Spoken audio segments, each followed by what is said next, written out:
तुम्ही कधी विचार केलाय की काही पुस्तकं आपलं आयुष्य कसं बदलू शकतात?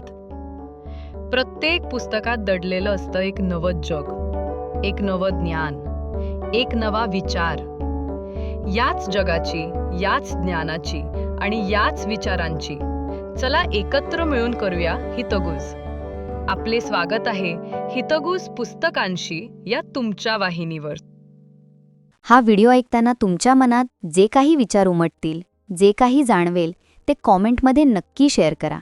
कारण तुमचं मत फक्त तुमच्यासाठी नाही, ते इथे वाचणाऱ्या कुणा दुसऱ्यालाही प्रेरणा देऊ शकतं. आणि जर तुम्हाला वाटत असेल की हा व्हिडिओ तुमच्या एखाद्या मित्राला, घरच्याला किंवा ओळखीच्या व्यक्तीला उपयोगी ठरू शकतो, तर तो नक्की शेअर करा.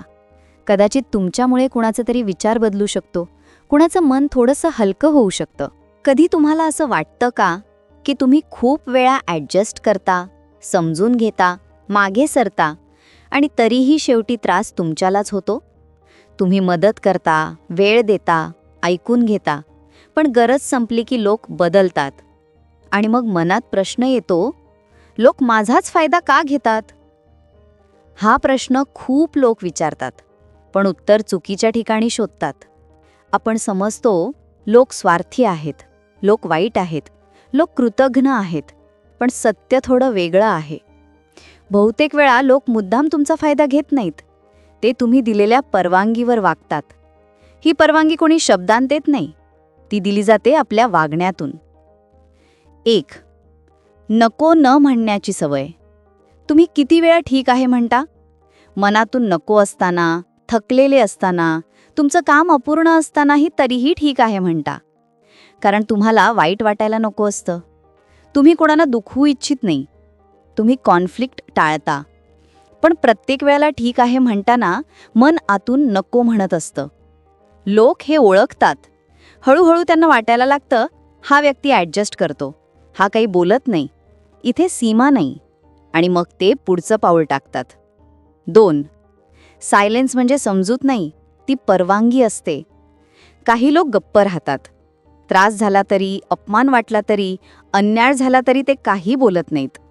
ते समजतात, गप्प राहियो तर सगळं ठीक होईल. पण सायलेन्स नेहमी समजूत दाखवत नाही.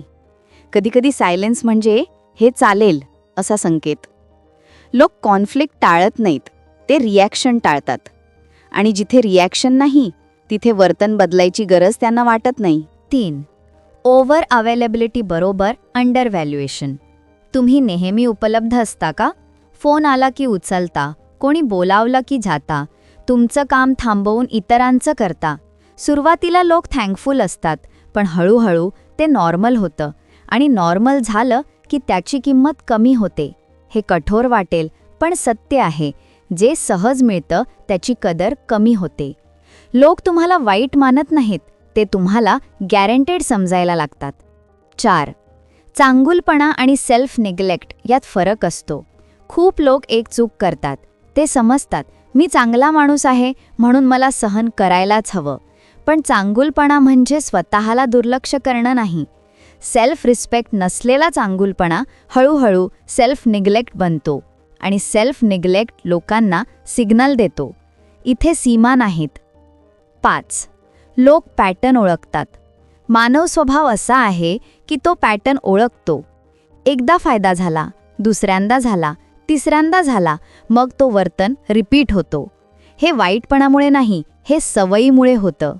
जोपर्यंत पॅटर्न बदलत नाही, तोपर्यंत वर्तन बदलत नाही. 6. बाउंड्रीज म्हणजे इगो नाही. खूप लोकांना वाटतं बाउंड्री ठेवणं म्हणजे उद्धटपणा, पण बाउंड्री म्हणजे स्वतःला स्पष्ट ठेवणं. आत्ता शक्य नाही, मला यासाठी वेळ हवा, हे माझ्यासाठी योग्य नाही. हे शब्द कोणाला दुखावण्यासाठी नाहीत, ते स्वतःला जपण्यासाठी आहेत. जेव्हा तुम्ही शांतपणे सीमा दाखवता, तेव्हा योग्य लोक तुमचा आदर करतात आणि जे करत नाहीत ते हळूहळू दूर जातात. आणि तेही ठीक आहे. 7. रिस्पेक्ट मागितलं जात नाही, ते दाखवलं जातं. लोकांचा आदर मागून मिळत नाही, तो तुमच्या वागण्यातून दिसतो. तुम्ही स्वतःचा वेळ कसा जपता, तुमचं मत कसं मांडता, नको कसं म्हणता, यावरून लोक ठरवतात तुमच्याशी कसं वागायचं. 8. बदल आधी तुमच्यात होतो. हा व्हिडिओ लोकांना दोष देण्यासाठी नाही, तो स्वतःकडे पाहण्यासाठी आहे. जेव्हा तुम्ही स्वतःला जपायला लागता तेव्हा लोक आपोआप बदलतात. काही लोक अधिक आदराने वागतात, काही लोक दूर जातात, आणि दोन्ही योग्यच असतं. जर आज हा व्हिडिओ ऐकताना तुम्हाला स्वतःबद्दल काही नवीन जाणवलं असेल तर तोच खरा बदल आहे. तुम्ही वाईट नाही, तुम्ही स्वार्थी नाही, तुम्ही फक्त खूप वेळा स्वतःला मागे ठेवता. आणि आजपासून थोडंसं पुढे येणं हे चुकीचं नाही, ते आवश्यक आहे.